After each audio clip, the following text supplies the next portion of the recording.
Welcome back to another Bingo Topics where we're going to cover a myriad of things. From, unfortunately, us losing a major piece of the puzzle on offense to snap evaluations for that atrocious piece of trash that will forever never be mentioned again. But we have to, burn into our retinas and evaluate going into the next season. What's up? It's your boy Cintron coming back at you with another analysis video. And I kid you not, that's my real name. Almost said a reaction, so had to pause there. Anyways, as you all know, unless you've been living on a rock, Jason Kelce has announced his retirement, and that definitely prompts some tributes and reactions from people that were not surprised but not ready for this, as well as people giving him his flowers, his due. And Jalen gave him a shout out, telling us all how he loves him, and just his other teammates. I don't know if any of them have reacted as of yet, but just a huge loss. It looks like his dad in the stands there, actually, but someone wearing his jersey nonetheless. But man, he's gonna be sorely missed. His leadership, and it's not just him where we're losing. We're gonna most likely lose, the other other two out of our 10+ year players that have been here, our core four, as you might call them, as they've been dubbed. But it's very rare for a group of guys to play that long in one city in this free agency era, and not all of them were high draft picks. Jason Kelce was a 6th rounder, and Fletch, Lane, and Brandon were 1st round picks, but they had their struggles before they found their footing, or they weren't as good as they are now. But man, they've been a driving force behind this team. Definitely, we don't win Super Bowl 57 without them, and what they've given to the city, and to have one of them run off into the sunset. He could still play at a high level, but for him to hang it up now, it's just time. And of course, we wish it would have been under better circumstances, but nothing but respect to you, sir. Wish you the best in your endeavors moving forward, and hope you shine in the booth and in your other limelight on YouTube, new heights. Shout out to them. All right. Sorry.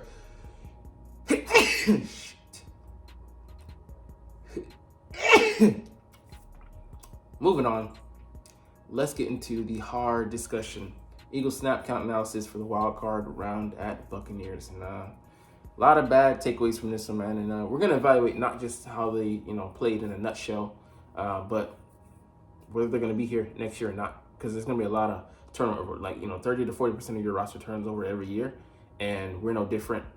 And some key pieces are gonna be missing. So we'll talk about maybe potential, like how they're gonna replace them as well, because it's gonna be a big ask. But Howie Roseman has to. Howie. All right, quarterback. Jalen Hurts. He ain't going nowhere. $250 million.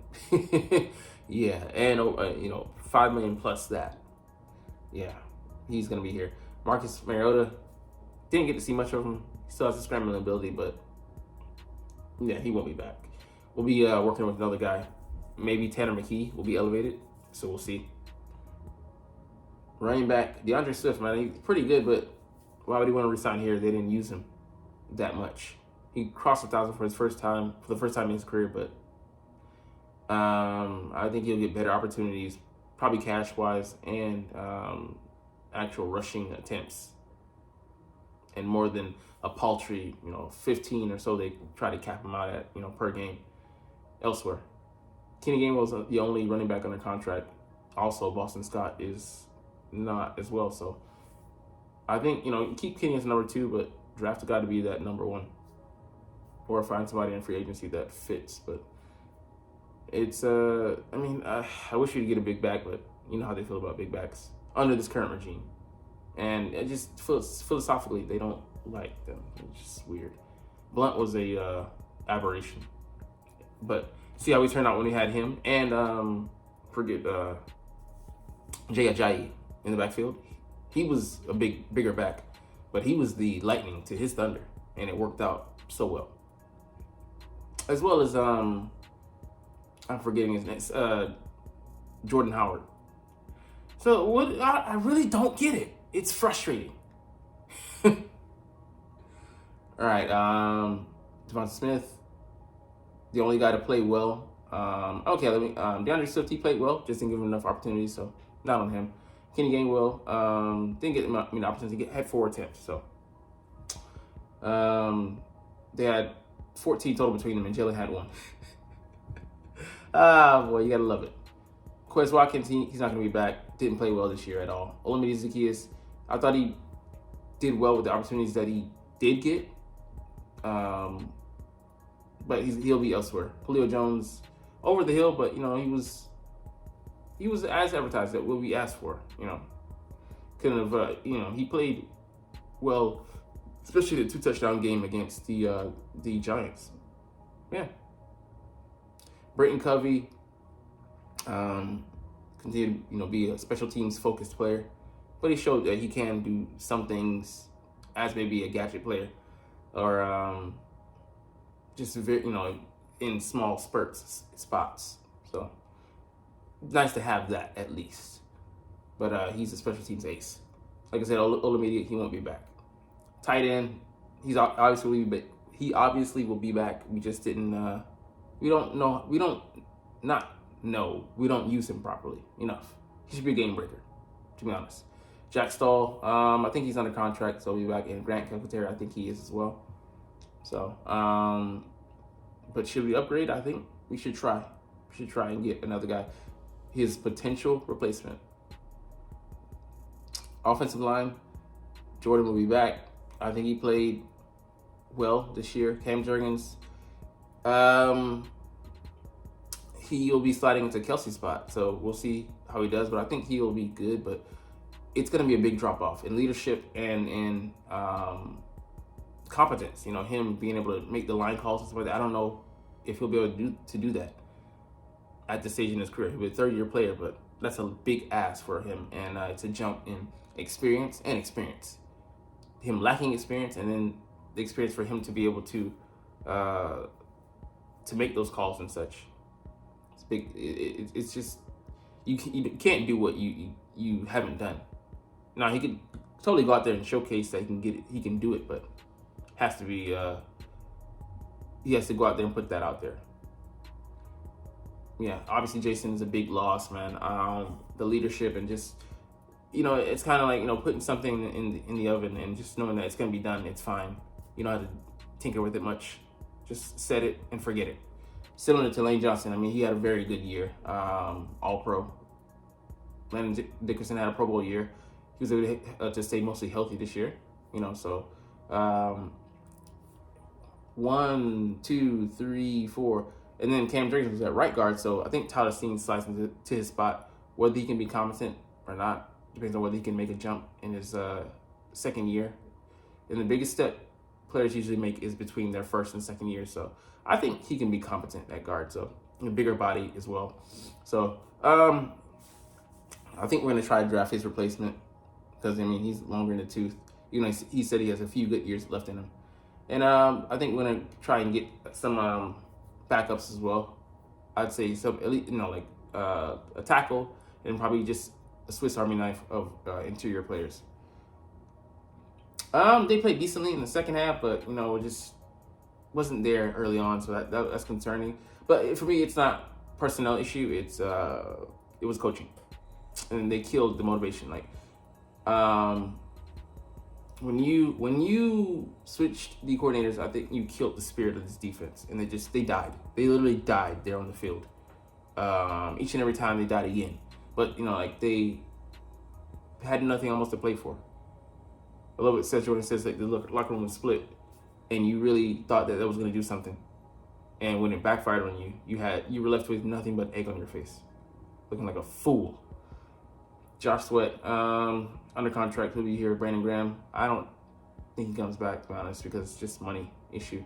Nolan Smith, he'll obviously be here because he's the 1st-round draft pick this past year. Hassan Reddick has 1 more year left on his deal. What do you do with both these guys? I think they're both up after the 2024 season, so maybe draft it. No, we got to draft an edge guy because we got to replace this guy. And can Nolan be that guy, or is he better fit elsewhere, or just being a Swiss Army knife? Don't know at this stage. Like this guy, Jordan Davis, played very well in the beginning of the year, then he faded. So don't know whether he's good or not. I know he can be a good player, but can he be consistent? That's the question. Fletcher won't be back. That'll be a loss on this line. That means Mullins become the elder statesman. Marlon, very solid player. I like him in the rotation. I think he's under contract. Jalen Carter, obviously under contract, first round pick this past year. So 1, 2, 3, 4. That's a good starting quartet to start with. So I mean, there's some pieces there. You know, like I wouldn't replace any of these guys because you don't know what he's gonna do next year. We'll have to see. He's made plays. He was trying to play hard in the second half. I could see them trying to bring him back, but as well as Graham, but just the money thing issue because we really need to pour resources into linebacker. Both these guys are not going to be back. Definitely not Nick. I could see them trying to keep Zach on a 1-year deal. I would be amenable to pairing Zach with a coverage linebacker. That's fine, but we got to get somebody in here that can cover damn running backs, receivers, and tight ends. Be competent against the receiver. Be able to drop into a zone and have hands. He should have had a pick yesterday. Maybe 2 if he's an athletic linebacker. So, yeah, they made Kate Otten like Travis Kelce. So, I mean, Zach, he didn't have that good of a game yesterday. Had some spots, but overall, not his best play. But this defense is just disjointed under the coordinator they are now, who's Matt Patricia, who shouldn't be coaching on this team. Kevin Byard looked just okay in the trade, and some spots bad. So, I don't think we're gonna pick up his option, or I think we might cut him. Vontae Maddox, I don't know if he's under contract or not. I think he's under contract, but I don't know if we're gonna release him or not. If the numbers are palatable or not. But with the guy we had, we traded for from the Colts, the slot corner, he might be expendable. Darius Slay's gonna be back. James Bradbury will be back, but I think we might do what Seth Jordan suggested. Add a year onto his contract, cut him, because his cap number is, I think, $8 million for next year and then $12 million for the year after that. Add an extra year on, have it to 6 and 8, 6, and 6, and then cut him. I would be amenable to that because he looked done. Not just this game, he missed tackles. Like you can tell, he just lost all confidence. Maybe in himself, and that's the worst case because. Not just what you're doing in yourself. I think you could see it. He's such a respectable person, but you need a dog, and I don't feel that dog in him. And nothing against him. That's not how he plays, but I feel like he let exterior guys get in his head, and you can't have that, man. So as much as Slay has been like, well, I'm good, I made play. If that's a bravado he needs to keep himself afloat, keep it. Fuck everybody else. Because I can't have you playing like Bradbury, losing yourself when people talk about you because you're an emoter, You're taking other people's feelings. You can't have that. Keely Ringo, I think they'll make a push to give him significant snaps. Improve on his quickness in the offseason and route recognition and all other stuff. Training with Slay maybe. And I could see him being a decent corner. At least experiencing some growth. Bradley Roby played decently. Won't be back tackling. Even before, he was throwing shoulders at Dak. I'm like, bro, stop it. Eli Ricks, he has some growing to do, but there's some potential there. But he's still very raw. So, I mean, that's everybody. Reed Blankenship, I think he'll be back. But he no longer has a string hold on that starting position that, we might look to upgrade it. So, a lot of things in doubt, man. The last thing we'll get to here is, I'll touch on this tomorrow, Jalen Hurts answering about Nick Sirianni and his presser. But more so than that, this was telling. When Jeffrey Lurie was looking down from the press box, and he was just like, I was like, damn, Nick's done. I felt it in my soul. I'm like, damn. He has lost all faith in him in this moment. Like, what the hell is going on? You know, he like Ron Isley, what the hell is going on in my motherfucking home? And he wasn't alone on that thought. Like, he just looked dissatisfied. But you got, like, when you point a finger, how many fingers are pointing back at you? 3. So that means you shoulder most of the blame. You put this in place. And him and Howie, the power control buddies, you know, Mario and Luigi, because, you know, Howie obviously being Luigi,